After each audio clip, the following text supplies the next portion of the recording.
The mid-afternoon shift at Nexus Prime Spaceport had a particular quality of tedium that Owen Keller had come to appreciate over his 7 years processing interstellar cargo manifests.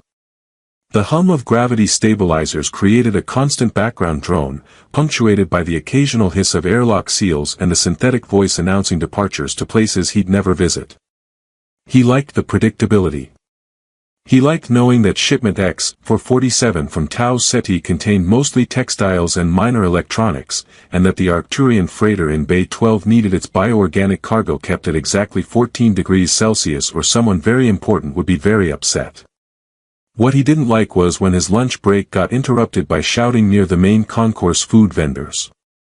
Owen sighed, setting down his sandwich, real bread, a luxury he allowed himself on Fridays, and peered through the transparent aluminum partition separating the logistics offices from the public areas. A small crowd had formed near Chen's noodle bar, and in the center of it stood a young woman who was clearly having the worst day of her life. She wore what looked like maintenance coveralls 3 sizes too large, rolled up at the sleeves and ankles, and a cap pulled low over her head. In her hands she clutched a handful of what appeared to be crystalline chips that caught the artificial light in prismatic flashes. She was trying to hand them to Mrs. Chen, who kept shaking her head with increasing vigor. "No credit chip, no food," Mrs. Chen said in the simplified standard she used with tourists. "You understand? Credit. Chip." The young woman responded in a language that Owen's translator earpiece rendered as incomprehensible static, though he caught what might have been desperation in her tone. She pushed the crystals forward again, and that's when Owen noticed her ears. They protruded slightly from beneath the cap, elongated, delicately pointed, entirely unlike any human ears he'd ever seen. His interest, dormant for most of the afternoon, suddenly sparked to life. 2 port security officers were making their way through the crowd now, hands resting on their stun batons with the casual confidence of people who handled this sort of thing regularly. The young woman noticed them and went very still, the kind of stillness that prey animals adopted when they knew they'd been spotted. Owen found himself standing before he'd consciously decided to move. He grabbed his data pad and walked out into the concourse with the purposeful stride of someone who absolutely knew what they were doing and definitely wasn't about to make his life unnecessarily complicated. "Excuse me," he said, wedging himself between the security officers and the young woman. "There's been a processing error with this passenger's documentation. She's with the cargo manifest I've been reviewing, mixed passenger freight convoy from the outer fringe." The lie came surprisingly easily. Owen held up his data pad, which displayed absolutely nothing relevant to the situation, but he'd learned that most people didn't actually look at screens if you held them with enough confidence. The first officer, a woman named Rodriguez who Owen occasionally shared coffee with, raised an eyebrow. "Keller, since when do you handle passenger issues?" "Since her luggage got misrouted through my department and I've spent the last hour trying to sort it out," Owen said, improvising wildly. "You know how it is with the mixed convoys. Half the documentation is in languages that our systems can't even render properly." He gestured at the young woman. "She's been trying to access her funds, but her credit chip is in her luggage, which is currently labeled as industrial solvents and sitting in quarantine Bay 7. Rodriguez looked skeptical, but the second officer was already losing interest. A fight had broken out near the departure gates, and his attention drifted toward the more entertaining crisis. "Fine," Rodriguez said. "But get it sorted, Keller. And maybe teach her how to use a standard translator."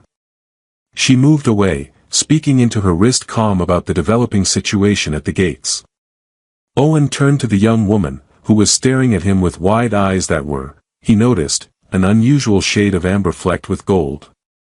Up close, he could see the strain in her features, the exhaustion. Her hair, dark and straight, had been hastily cut, recently, judging by the uneven edges visible beneath the cap. "Do you understand any standard at all?" he asked slowly. She tilted her head, and her hand moved to a small device partially hidden in her palm. She pressed something, and when she spoke again, the words came through his earpiece in heavily accented but comprehensible standard. "I understand enough. You lied to the enforcement officers for me." "Why?" Because you looked like you needed help, Owen said, which was true, though incomplete. The complete truth was that he'd spent 7 years watching ships come and go, processing cargo manifests from worlds he'd never see, and he was unutterably bored. And because I'm apparently having a day where I make questionable decisions. What's your name? Sarah, she said, then seemed to reconsider. Just Sarah. Just Sarah, Owen repeated. Well, just Sarah, I just told security that your credit chip is in your luggage. Do you actually have any way to access funds, or was that completely made up? She looked down at the crystalline chips in her hand. These are currency where I'm from. Very valuable. But here. She trailed off, helpless. Owen glanced at the crystals. They probably were valuable, which was exactly the problem. Walking around a spaceport trying to buy noodles with what looked like uncut gemstones was an excellent way to attract the wrong kind of attention. Put those away, he said quietly. And come with me. We need to figure out where you're actually trying to go, because I don't think you're supposed to be buying noodles in the public concourse. She clutched the crystals to her chest protectively, but she followed him as he led her back toward the logistics offices. Mrs. Chen watched them go with the expression of someone who'd seen every variety of strange in her 40 years running a noodle bar and was absolutely not impressed. Owen's modest apartment had never hosted anyone more exotic than his neighbor's cat, which had once wandered in through an open window and knocked over his collection of vintage data chips.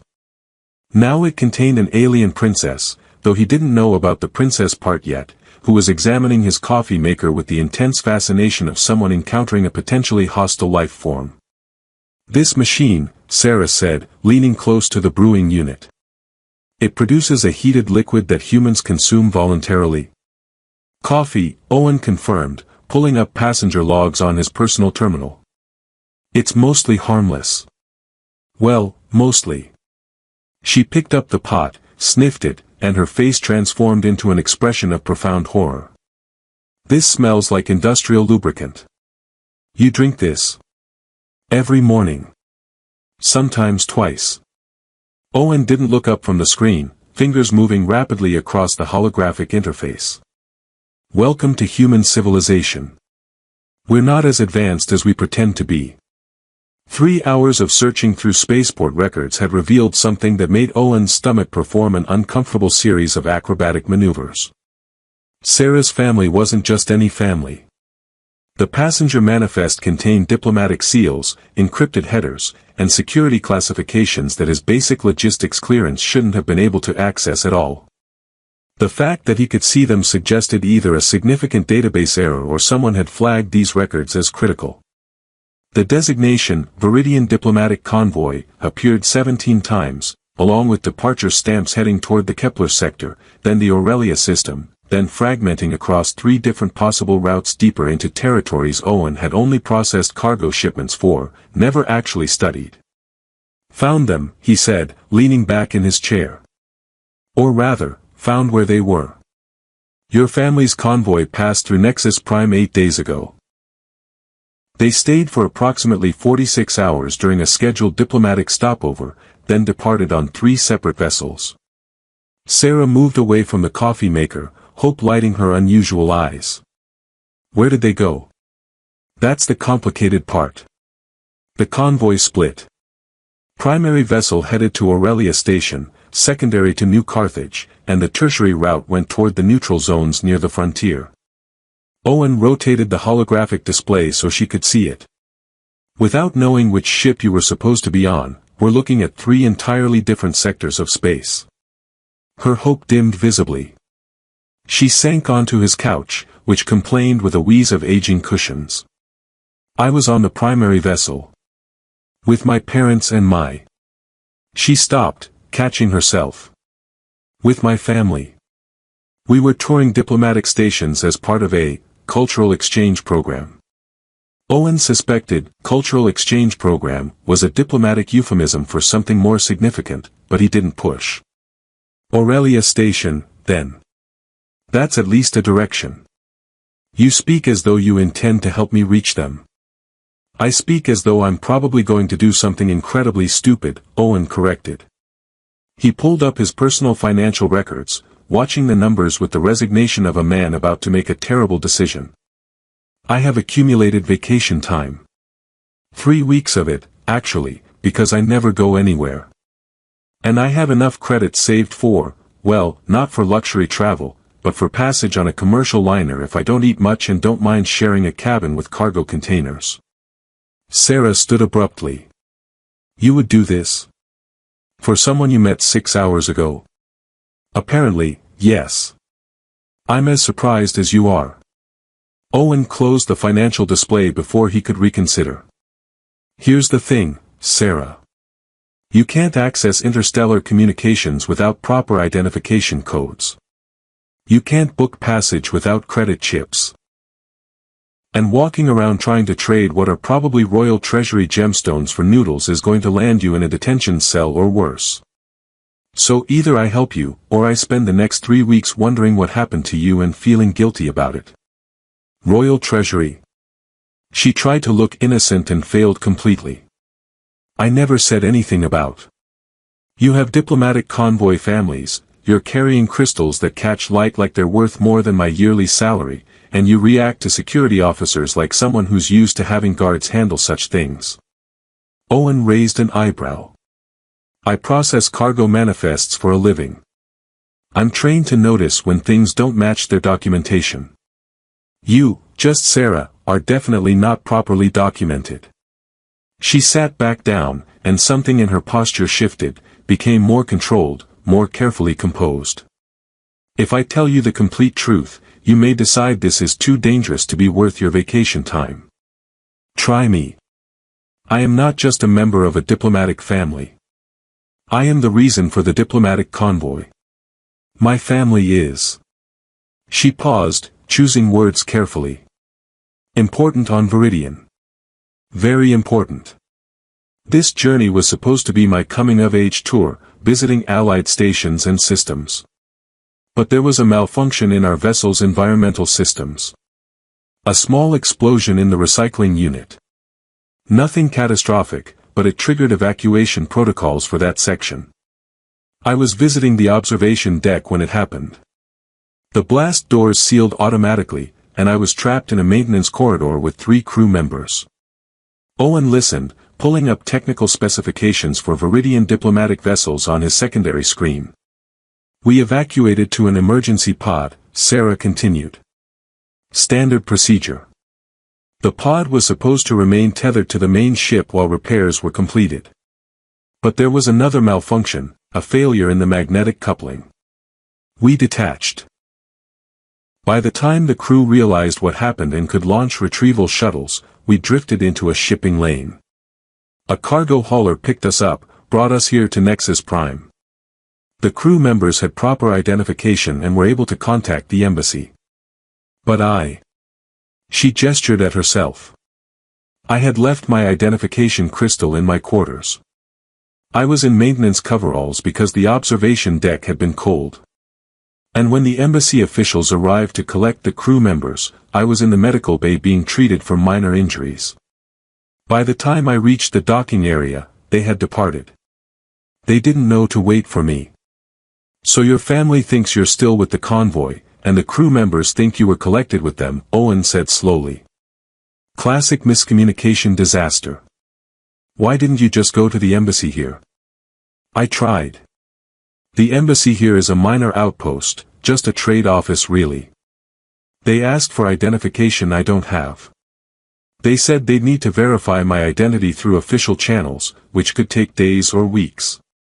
And they kept asking questions that made me think they didn't believe me.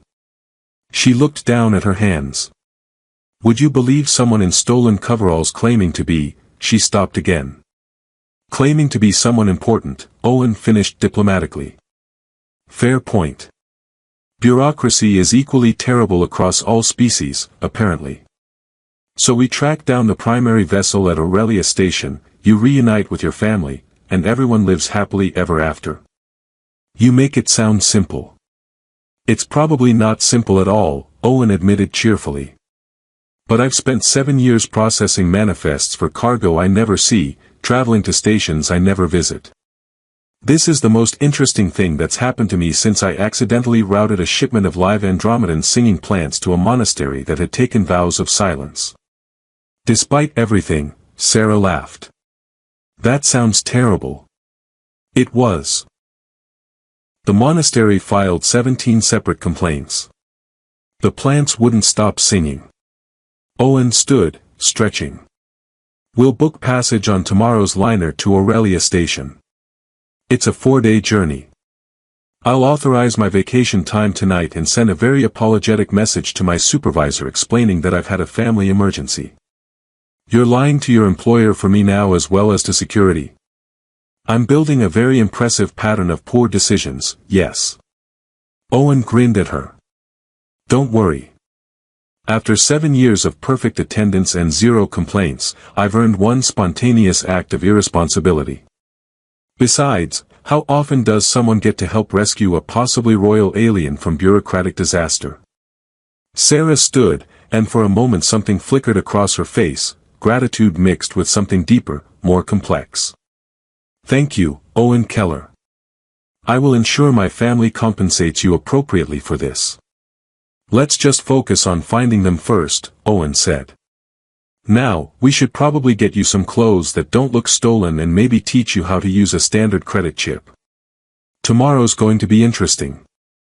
More interesting than drinking industrial lubricant voluntarily. Much more interesting than coffee, Owen confirmed. And that's saying something. The commercial Starliner Meridian's promise had seen better decades. Owen suspected it had seen better centuries. The walls of their shared cabin vibrated with a frequency that suggested the hull shielding was held together primarily by optimism and outdated patch jobs. Sarah sat on the lower bunk, staring at the meal packet he'd handed her with deep suspicion. This is food, she said, though her tone suggested she was asking rather than stating. Technically, yes. Legally, they're required to call it food. Owen tore open his own packet, releasing a smell that could generously be described as adjacent to nutrition. The label says it's beef stroganoff. I've learned not to ask too many follow-up questions. She poked the gelatinous contents with the provided utensil. On Viridian, we have a saying. When the stars die, this is what they become. That's beautifully poetic and deeply disturbing. Owen took a bite, immediately regretting every decision that had led him to this moment. We're 2 days into a 4-day journey. How are you handling the accommodations? The recycled air tastes like metal and disappointment. The shower produces water in 3 temperatures, freezing, scalding, and somehow both simultaneously. And last night, the artificial gravity fluctuated enough that I woke up hovering 6 inches above my mattress. She paused. I've never been happier. Owen nearly choked on his stroganoff. Really? My entire life has been climate-controlled perfection. Temperature-regulated chambers. Food prepared by master chefs. Gravity so precise that a dropped feather falls at exactly the same rate every single time. Sarah gestured around the cramped cabin. This is chaos. This is unpredictable. This is people living in imperfect conditions and just, continuing anyway. It's wonderful. You have a very unusual definition of wonderful. Perhaps. She smiled, and Owen noticed again how the expression transformed her entire face. Or perhaps I've simply been living in a very unusual cage. The ship's intercom crackled to life, announcing their approach to Aurelia Station. Owen pulled up his data pad, reviewing the information he'd compiled over the past 2 days. Sarah leaned over his shoulder, close enough that he could smell whatever soap the ship provided, something that claimed to be lavender but was probably synthesized from recycled proteins. The diplomatic convoy arrived at Aurelia Station 16 days ago, he said, highlighting the relevant entries. They stayed for 72 hours, attending a trade negotiation summit. Then the primary vessel departed for New Carthage, which makes sense, it's a major hub for Viridian diplomatic relations. New Carthage. Sarah's voice went flat. That's 3 more weeks of travel from here. On a commercial liner, yes. But there's a faster option. Owen expanded a different section of data. Aurelia Station is a shipping hub. There are cargo vessels making the new Carthage run in half that time. I still have contacts in the freight industry. I can probably get us passage in exchange for loading documentation or cargo verification work. You would continue helping me? Your vacation time must be nearly exhausted. Owen didn't mention the increasingly urgent messages from his supervisor, or the fact that his savings were depleting faster than he'd calculated. I'm invested now. Besides, we've barely started having adventures. So far, all we've done is eat terrible food and share a cabin with mysterious stains. The stains are very mysterious, Sarah agreed solemnly. I've been theorizing about their origin. My current hypothesis involves either a chemical spill or a very unfortunate incident with the previous occupants. I was happier not thinking about it. They disembarked at Aurelia Station 6 hours later, joining the flow of passengers through customs. The station was significantly larger than Nexus Prime, a sprawling construction of interconnected modules that had grown organically over 2 centuries. Observation windows revealed the planet Aurelia below, its surface a swirl of blue and green that reminded Owen why people still traveled across impossible distances to see new worlds. Sarah stopped at one of the windows, pressing her hand against the transparent aluminum. I've seen 43 worlds on this tour. Every single one makes me understand how small we are. And yet somehow we keep making big problems, Owen said. He checked his data pad, pulling up contact information for freight coordinators he'd worked with over the years. There's a cargo hauler called the Avalon's Reach leaving for New Carthage in 2 days. The captain owes me a favor from when I expedited a shipment of Tausetian silk through customs. I'm going to see if... Owen. Sarah's voice had gone sharp. She was staring at something past his shoulder. Those men. The ones in gray uniforms. Are they station security? Owen turned casually, spotting the 3 individuals Sarah had noticed. They wore unmarked gray suits that practically screamed private security, and they were scanning the crowd with the systematic attention of people looking for someone specific. No, he said quietly. Station security wears blue. Those are probably corporate enforcers or private contractors. Why? Because one of them is holding a data pad with my image on it. Owen's stomach performed its now familiar acrobatic routine. Are you certain? I've been trained since childhood to notice when I'm being observed or tracked. Yes, I'm certain. Sarah pulled her cap lower, the same stolen maintenance cap she'd been wearing when they met. Someone is looking for me. Your family. Perhaps. Or perhaps someone who learned that a member of the Viridian royal family is traveling without proper security. Her hand moved to her pocket, where Owen knew she kept the crystalline currency. There are people who would find that information very valuable. You're about to tell me you're not just important, you're heir to the throne important, aren't you? Crown Princess, actually. I was hoping to delay that particular revelation until after you'd helped me reunite with my family and couldn't easily abandon me in a spaceport. Crown Princess, Owen repeated. Of course. Why not? This week was already going so well. He grabbed her arm, steering her away from the main concourse toward a maintenance corridor he'd noticed on the station map. We need to get somewhere less public while I figure out if those are friendly or hostile parties searching for you. In my experience, armed men searching for lost princesses are rarely friendly about it. They slipped into the maintenance corridor, which smelled like recycled air filters and industrial cleaner. Owen pulled up his contacts, scrolling through options. His friend who captained the Avalon's Reach wasn't answering, which meant he was probably in transit already. I have an idea, Sarah said. But you're not going to like it. Most of your ideas so far have involved me lying to authorities or smuggling royalty through spaceports. My bar for liking ideas is already very low. We use the cargo routes. Not as passengers. As cargo. She pulled out one of her crystals, holding it up to catch the corridor's dim light. We find a freight hauler willing to transport high-value items with minimal questions. We seal ourselves in a cargo container designed for delicate environmental conditions. And we let them ship us to New Carthage. Owen stared at her. That's possibly the most ridiculous plan I've ever heard. But will it work? He thought about it, running through logistics in his mind. Cargo containers with environmental controls were common for shipping biological materials or sensitive equipment. They had oxygen systems, temperature regulation, even basic sanitation facilities for long-haul journeys. It was technically possible. It might work, he admitted. It's completely insane, definitely against multiple regulations, and probably the kind of thing that gets people arrested and deported. But it might work. Then we should move quickly. Those security contractors won't take long to check the passenger manifests and realize I'm not officially documented. Owen led them deeper into the maintenance corridors, using his logistics knowledge to navigate toward the cargo processing areas.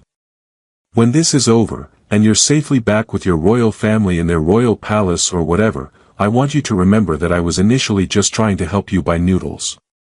I will have a statue commissioned in your honor, Sarah said. It will be placed in the Hall of Foolish Heroes, right between the man who tried to tame a solar flare and the diplomat who accidentally declared war by using the wrong greeting gesture. That's oddly specific. Viridian has a very long history of well-intentioned disasters. They reached a cargo loading bay where a Belter freighter was taking on containers. Owen recognized the ship type, independent hauler, probably running medical supplies or high-value trade goods. Exactly the kind of vessel that might be willing to transport an unlisted container for the right price. Wait here, he told Sarah. Let me see if I can negotiate passage for two very valuable, very discreet pieces of cargo that absolutely need to reach New Carthage without being inspected by station authorities. Owen Keller, you are becoming disturbingly good at criminal activity. I know, he said. It's the best vacation I've ever had. The cargo container measured 3 meters by 2 meters, which sounded spacious until Owen realized they'd be sharing it for 9 days.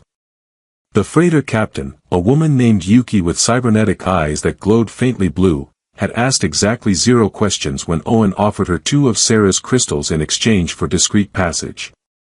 She'd simply palmed the gems, nodded once, and showed them to a container marked as medical research equipment. Oxygen recyclers are built into the walls, Yuki said, pointing to vents Owen wouldn't have noticed. Water dispenser here. Waste disposal there. Temperature stays at 21 Celsius. Food packets drop from this chute every 8 hours. You'll feel the jump to hyperspace about 6 hours after we launch. Some people get nauseous. Most don't. This is nicer than our last cabin, Sarah observed. I run a respectable operation, Yuki said, sounding mildly offended. Just because you're technically contraband doesn't mean you should suffer. The container's shielded from internal scanners, so station security won't detect life signs. Once we're in transit, you can move around if you're quiet. There's an emergency release on the inside, but use it only if you're dying. Otherwise, you stay sealed until New Carthage. Owen watched Yuki's cybernetic eyes flicker through what he assumed were data streams. You've done this before. Everyone's running from something or toward something. I don't judge. I just fly. She handed Owen a small device. Communicator. Emergency only. 9 days, you'll be at New Carthage. Try not to kill each other in the meantime. The container sealed with a hiss that made Owen's chest tighten. Sarah sat cross-legged on one of the padded benches that would serve as their beds, looking far too comfortable for someone who'd just been voluntarily locked in a box. So, she said. 9 days.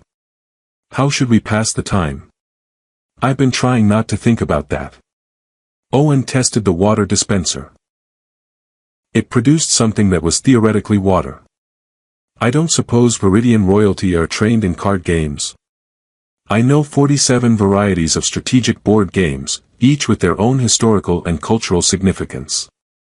I was required to master them all by age 12. She tilted her head. Do they help pass time in cargo containers? Not unless you brought aboard. I did not think to pack for being smuggled across space in a box. The first food packet dropped from the chute with a thunk that made them both jump. Owen retrieved it, reading the label with growing resignation. Nutritionally complete meal replacement. Chicken flavor. Is it actually chicken? I'm going to say no and preserve what's left of my innocence. They ate in companionable silence, the kind that Owen was discovering only developed between people who'd committed multiple minor crimes together. The container hummed with the low vibration of the ship's engines, a sound that was almost soothing once you stopped imagining all the ways space travel could kill you. Tell me about your life, Sarah said suddenly. Before you rescued me from noodle-related disaster. What does a cargo logistics coordinator do when he's not smuggling princesses? Mostly very boring things. I process shipping manifests. I verify cargo documentation. I make sure that shipment A arrives at destination B without becoming shipment C through clerical error. Owen leaned back against the container wall. I live in a small apartment.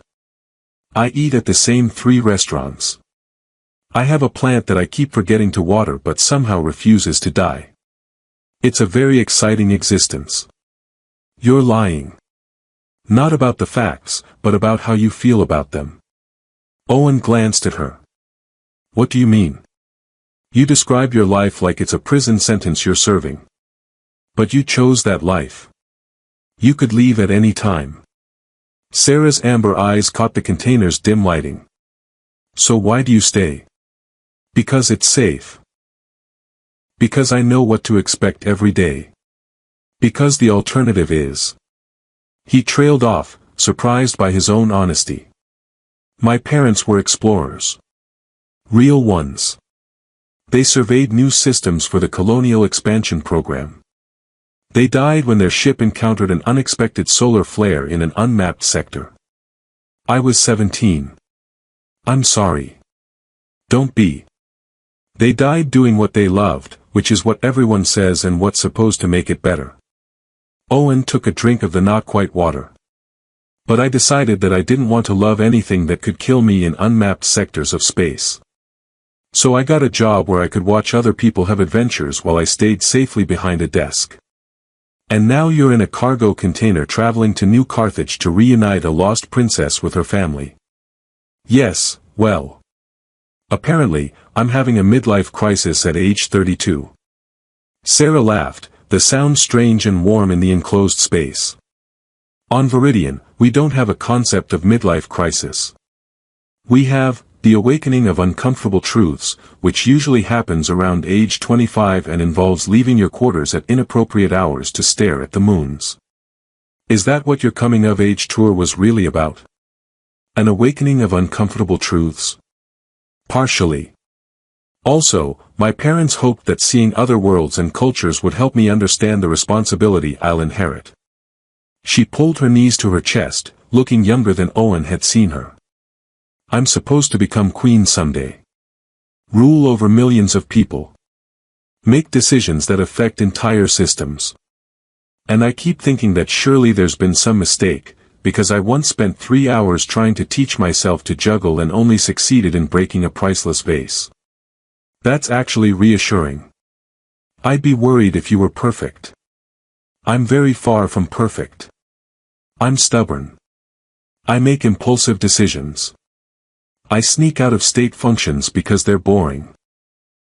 I once told an ambassador from Rigel 3 that his hat looked like a dead animal, not realizing that it was a dead animal and that this was considered a great honor in his culture. Owen tried not to laugh and failed. What happened? Diplomatic incident. 3 weeks of negotiations to smooth it over. My mother still brings it up when she wants to remind me to think before I speak. Sarah smiled, but there was sadness in it. They're probably frantic by now. My parents. My younger sibling. The entire royal court. And here I am, sealed in a cargo container, eating synthetic chicken with a logistics coordinator who I've known for less than 2 weeks. If it helps, this is the most interesting 2 weeks of my life. It does help, actually. She was quiet for a moment. Owen, what will you do after we reach New Carthage? After I reunite with my family? I'll probably go back to Nexus Prime. Apologize profusely to my supervisor. Try to get my job back, assuming I haven't been fired for unauthorized extended absence. He shrugged. Resume my very safe, very boring life. That sounds terrible. It does, doesn't it? Owen surprised himself again. I don't think I realized how terrible until I said it out loud. The container shuddered as the ship began its departure sequence. Through the walls, they could hear the muffled sounds of Yuki's crew preparing for launch. Sarah reached over and placed her hand on Owen's arm, the gesture gentle and grounding. Thank you, she said. For everything. For lying to security officers and booking passage on uncomfortable starliners and voluntarily sealing yourself in a cargo container. For treating me like a person instead of a title. You're welcome. Though I should probably thank you too. For what? For giving me a reason to leave my desk. Owen smiled. Even if that reason is currently getting me shipped across space like a piece of delicate equipment. The ship's engines thrummed to life, a deep vibration that Owen felt in his bones. Sarah didn't move her hand from his arm, and he didn't ask her to. They sat like that as the freighter pulled away from Aurelia Station, two people in a box hurtling through the void, running towards something neither of them could quite name. Owen. Sarah said after a while. Yes. I'm glad it was you at the noodle bar that day. I'm glad it was you who decided to help. Me too, Owen said, and meant it more than he'd meant anything in years. The jump to hyperspace hit 6 hours later, just as Yuki had predicted. Owen's stomach briefly attempted to exist in 3 different dimensions simultaneously, then settled back into normal spacetime with a queasy resignation. Sarah pressed her face against the container wall, eyes wide with wonder. I've jumped hundreds of times, she said. It never stops being magic. It never stops being nauseating, Owen countered. That too. They had 9 days ahead of them in 3 meters by 2 meters. 9 days of synthetic food and recycled air and conversations that grew steadily more honest. 9 days before they reached New Carthage and reality intruded on their temporary refuge. Owen found himself hoping the ship would fly just a little bit slower. New Carthage Station gleamed like a jewel suspended in the void, its crystalline spires catching starlight in ways that made Owen's eyes water. Yuki had released them from the container in a cargo bay at the station's periphery, accepting Owen's thanks with a shrug and advice to avoid station security for at least an hour.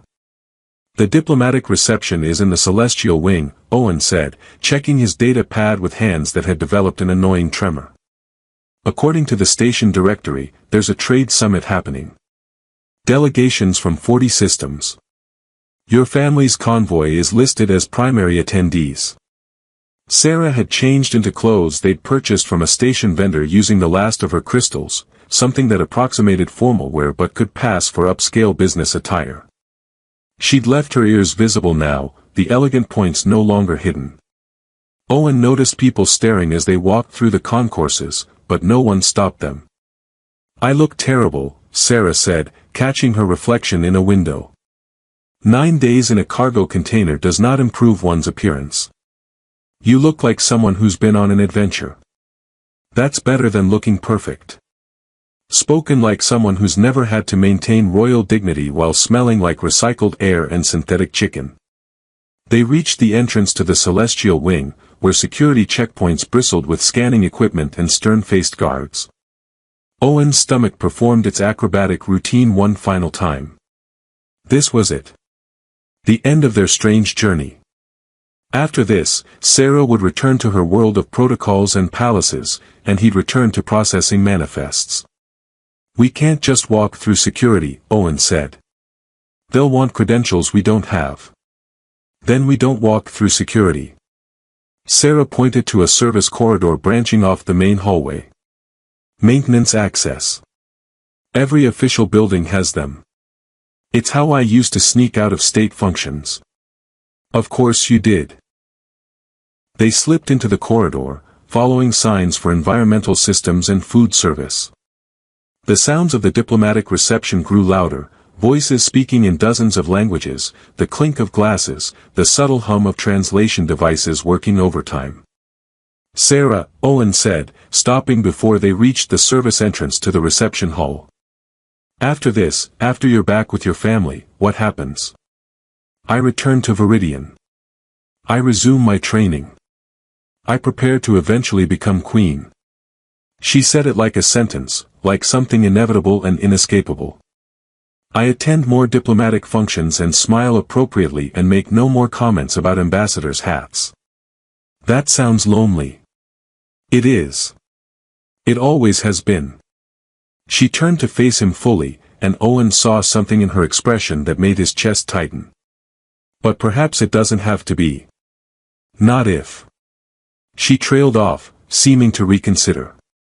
Not if what? Before she could answer, the service entrance opened and a server backed through carrying an empty tray. Sarah grabbed Owen's hand and pulled him forward, and suddenly they were inside the reception hall. The celestial wing lived up to its name. The ceiling arched 3 stories above them, transparent aluminum showing the stars beyond. Delegates from across known space mingled in clusters, their formal wear ranging from elegant simplicity to constructions that defied gravity and possibly good taste. At the far end of the hall, seated on a raised platform, were 3 figures that could only be Viridian royalty. The king and queen wore circlets of silver that caught the light like Sarah's crystals. Between them sat a younger person, perhaps 15, fidgeting with the formal robes they wore. All 3 had the same distinctive ears, the same amber-flecked eyes. My family, Sarah whispered. She started forward, still holding Owen's hand, pulling him through the crowd. Delegates turned to stare. Conversations faltered. By the time they reached the center of the hall, every eye was on them, the princess in upscale business wear and the human in clothes that had seen better days and better cargo containers. The queen saw her first. She stood abruptly, her hand going to her mouth. The king rose a heartbeat later, his face cycling through disbelief, recognition, and overwhelming relief. The younger sibling, Sarah's brother or sister, Owen couldn't tell, simply stared. Mother. Father. Sarah released Owen's hand and stepped forward. I apologize for my absence. There were complications. What happened next, Owen would remember for the rest of his life. The queen descended from the platform with a speed that suggested royal dignity was temporarily suspended. She reached Sarah and pulled her into an embrace that looked almost painful in its intensity. The king followed, wrapping his arms around both of them. The younger sibling joined, and for a moment the royal family of Viridian was simply a family, reunited. Then the queen pulled back, keeping her hands on Sarah's shoulders, and said something in their language that Owen's translator rendered as a mix of relief, anger, and profound gratitude. Sarah responded, gesturing to Owen, and suddenly all 3 members of the royal family were looking at him. Owen had faced security officers, freight captains, and the existential horror of synthetic chicken. Nothing had prepared him for the focused attention of alien royalty. The king approached, and Owen became aware that the entire diplomatic reception had gone silent. Every delegate, every guard, every server was watching. You are the human who aided our daughter, the king asked, his standard heavily accented but clear. I'm Owen Keller. I work in logistics. Worked. I might be unemployed now. Owen was babbling and couldn't stop. I helped Sarah find you. We took a commercial starliner and then got shipped in a cargo container. It seemed like a good idea at the time. The king studied him for a long moment. Then, he did something that made the entire hall gasp. He knelt. The king of Viridian, ruler of a system spanning 3 inhabited worlds, knelt before a logistics coordinator from Nexus Prime. The queen joined him. Then Sarah's sibling. Then, one by one, every member of the Viridian delegation in the hall. In our culture, the king said, still kneeling, one who returns a lost soul to their family becomes part of that family. You have restored our heir, our daughter, our heart. You have given us back our future. He stood, and the others followed. Owen Keller, you are now recognized as a soulbinder of the House of Viridian. You belong to us, as we belong to you. I'm sorry, what? Sarah stepped forward, and Owen saw tears on her face. It's an honor that hasn't been granted in 3 generations. It means you're part of the royal family. Not by blood, but by bond. It means you have a place at court, if you want it. A voice in councils. A home on Viridian. I brought you to your family, Owen said, still processing. That's all. I just helped. You left your life, the Queen said gently. You spent your savings. You risked arrest. You sealed yourself in a cargo container for 9 days. That is not just helping. That is loyalty. That is sacrifice. That is love. Owen looked at Sarah, who was smiling through her tears. You don't leave after saving a soul, she said softly, echoing words he'd once said about coffee. You stay and belong. The reception erupted in applause. Delegates from 40 systems showing approval for something they probably didn't fully understand but recognized as significant. Owen stood in the center of it all, his boring life left behind somewhere between a noodle bar and a cargo container, and realized he was terrified and exhilarated and completely unprepared for whatever came next. I don't know anything about being part of a royal court, he said to Sarah. I process manifests. I water plants. I eat terrible food without complaining. Perfect qualifications, she said. You'll fit right in. I'm going to embarrass you at formal functions. I once told an ambassador his hat looked like a dead animal. You'll be fine. Her hand found his again, and Owen squeezed back. Somewhere behind his former life, his desk waited empty. His apartment grew dust. His nearly dead plant finally gave up. And Owen Keller, who had spent 7 years watching ships depart for places he'd never see, took a breath and stepped forward into something vast and terrifying and absolutely worth it. So, he said to the Crown Princess of Viridian, does this mean I get better food than synthetic chicken? Much better, Sarah promised. Though you'll have to attend state dinners and learn 47 varieties of strategic board games. Worth it, Owen said, and meant it with everything he had. The stars wheeled overhead through the transparent ceiling, countless and cold and beautiful. And for the first time in years, Owen Keller looked up at them not as places he'd never go, but as home.